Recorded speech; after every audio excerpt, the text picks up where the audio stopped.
ఇవాళ బలహీన వర్గాలు, పాలితులుగా ఉన్న బలహీన వర్గాలు ఈరోజు పాలకులుగా మారినరు అని అంటే అన్నగారి యొక్క ఆశీర్వాదం తెలంగాణ సమాజానికి అందబట్టే పాలితులుగా ఉన్న బలహీన వర్గాలు ఈరోజు పాలకులుగా మారినరు. ఒకనాడు గ్రామాలలో పటేలు పట్వారి వ్యవస్థ ఎంత బలంగా ఉండేనో వాళ్ళ చేతుల్లో తెలంగాణ నలిగిపోతుంటే ఎన్టీ రామారావు గారు పటేల్ పట్వారి వ్యవస్థను రద్దు చేసి పేదలకు విముక్తి కలిగించిన చరిత్ర ఈ ప్రాంతంలో ఉన్నది. ఆనాడు ఇందిరాగాంధీ గారు సాయుధ రైతాంగ పోరాటాన్ని స్ఫూర్తిగా తీసుకొని దళితులకు, గిరిజనులకు, ఆదివాసీలకు భూ పంపకాలు చేపట్టి అసైన్మెంట్ పట్టాలు ఇచ్చి గ్రామాలలో ఉన్న పేదలకు ఆత్మ గౌరవాన్ని ఇందిరాగాంధీ గారు అందిస్తే పటేలు పట్వారి వ్యవస్థను రద్దు చేసి బలహీన వర్గాల ఆత్మగౌరవంతో బతికే అవకాశం ఎన్టీ రామారావు గారు కల్పించిండ్రు. మిత్రులారా, ఇవాళ ఎక్కడైనా చూడండి మా ప్రభుత్వం అమలు చేస్తున్న సంక్షేమం, మా ప్రభుత్వం అమలు పరుస్తున్న అభివృద్ధి ఇందిరాగాంధీ గారో ఎన్టీఆర్ గారో వారి స్ఫూర్తి కనిపిస్తుంది. ఈరోజు ఇందిరమ్మ ఆశీర్వాదం అన్న ఎన్టీఆర్ స్ఫూర్తి ఈరోజు మా ప్రజా పాలనలో కనిపిస్తుంది, మా ప్రభుత్వంలో కనిపిస్తుంది, మా నిర్ణయాలలో కనిపిస్తుంది. అందుకే ఇందిరమ్మ మాకు ఎంత ముఖ్యమో ఎన్టీఆర్ కూడా అంతే ముఖ్యం. ఇందిరమ్మ ఒక తరం అయితే ఎన్టీఆర్ ఒక శకం. వాళ్ళిద్దరి కలయికనే ఈనాటి ప్రజాపాలన. ఈ ప్రజాపాలన ప్రజలకు అందుబాటులో ఉంది అనంటే ఒక ఇందిరమ్మ స్ఫూర్తి, ఒక ఎన్టీఆర్ యొక్క ఆలోచన విధానం ఈనాడు మేము అమలు చేస్తున్నాం. మిత్రులారా, ఇవాళ మా నిర్ణయాలు మీరు చూసిండ్రు. ఆడబిడ్డలకు ఆర్టీసీలో ఉచిత బస్సు కావచ్చు, ఆడబిడ్డలకి ఈరోజు అదానీ అంబానీలతో పోటీ పడి సోలార్ పవర్ విద్యుత్ ఉత్పత్తి కావచ్చు, ఆర్టీసీలో ఉచిత ప్రయాణమే కాదు, ఆర్టీసీ 1000 బస్సులు ఆడబిడ్డలను యజమానులను చేసి ఈ రోజు వాళ్ళని వ్యాపారాలలో రాణించే విధంగా చేసినాం.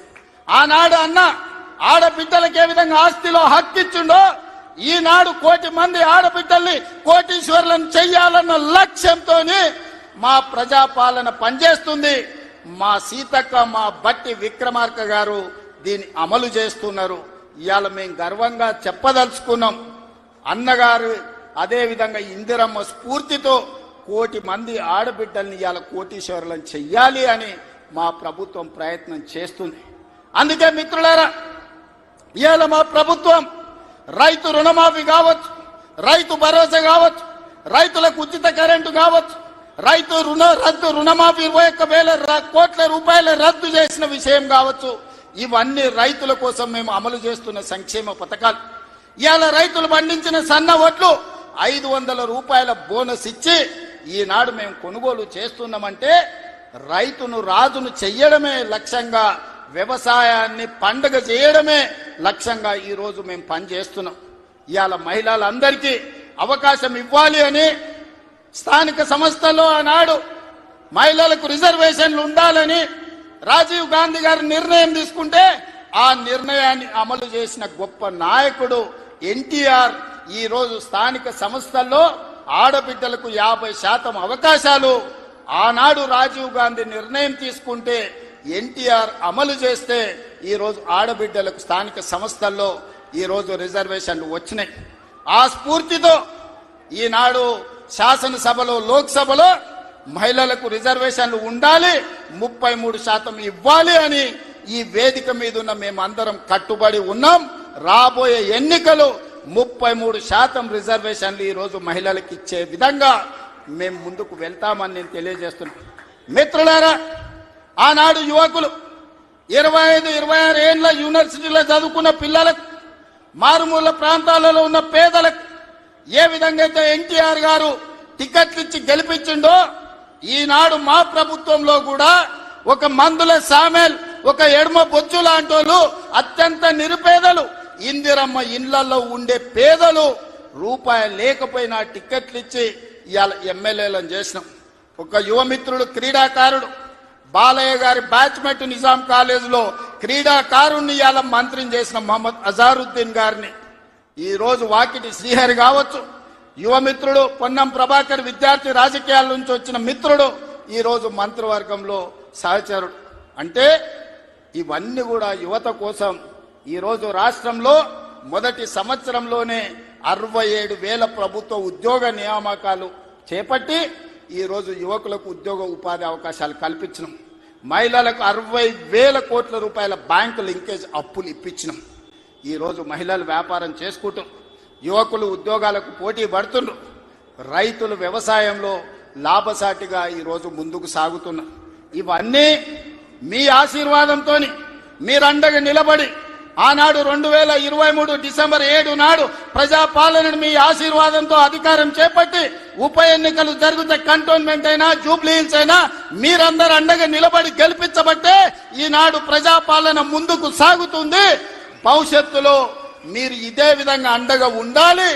ఈ సందర్భంగా చివరగా ఒక్క మాట చెప్పదలుచుకున్నా. 94 నుంచి 2004 వరకు 2014 వరకు 10 సంవత్సరాలు కాంగ్రెస్ పార్టీ అధికారంలో ఉంది. 2014 నుంచి 2024 వరకు బీఆర్ఎస్ అధికారంలో ఉంది. ఇవాళ నేను చెప్తున్నా మీ ఉత్సాహం మీ ఊపు చూసిన తర్వాత 2024 నుంచి 2034 వరకు మాదే అధికారం. సంక్షేమాన్ని అభివృద్ధిని అంతర్జాతీయ స్థాయికి తీసుకెళ్లే బాధ్యత మేము తీసుకుంటాం. ఎన్నో అభివృద్ధి పనులు జరుగుతున్నాయి. మీరు అండగా నిలబడండి. హైదరాబాదు నగరాన్ని అంతర్జాతీయ స్థాయిలో అభివృద్ధి చేయడానికి మేము ప్రయత్నం చేస్తున్నాం. ఆనాడు మీ రోజున ఫైనాన్షియల్ డిస్ట్రిక్ట్ కావచ్చు, హైటెక్ సిటీ కావచ్చు, వీటన్నిటినీ చంద్రబాబు నాయుడు గారు ప్రణాళికబద్ధంగా ముందుకు తీసుకెళ్ళింది.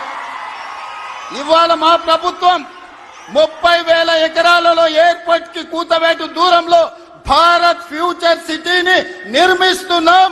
ప్రపంచాన్ని అక్కడికి తీసుకొస్తాం. ఈనాడు మన యువత ప్రపంచ దేశాలలో దిగ్గజ కంపెనీలకు పనిచేస్తున్నారు. సత్య నాదెల్ల కావచ్చు, శంతను నారాయణ్ కావచ్చు, అజయ్ బంగా కావచ్చు, ప్రేమ్జీ వాత్సవ్ కావచ్చు, వీళ్ళంతా హైదరాబాద్ బాయ్స్. హైదరాబాద్ పబ్లిక్ స్కూల్లో చదువుకున్న వాళ్ళు ప్రపంచ పెద్ద పెద్ద దిగ్గజ కంపెనీలకు సీఈఓలు. ఇవాళ మనం ఎక్కడికో వెళ్ళి ఆ కంపెనీలలో పనిచేయడం కాదు, ఆ కంపెనీలను ఇక్కడికి తెస్తాం. భారత్ ఫ్యూచర్ సిటీలో పెట్టిస్తాం. ఈ కంపెనీలను పెట్టడమే కాదు, అలాంటి కంపెనీలకు తెలంగాణ యువతను యజమానులను చేసే బాధ్యత ఈ ప్రభుత్వం తీసుకుంటుంది. నూతన విధానంతో ప్రోత్సాహకాలు ఇస్తుంది. యువతకు ఉద్యోగ ఉపాధి అవకాశాలు కల్పిస్తుంది. మన నగర అభివృద్ధి కోసం మీరందరూ సహకరించాలి. మీరందరూ అండగా నిలబడాలి.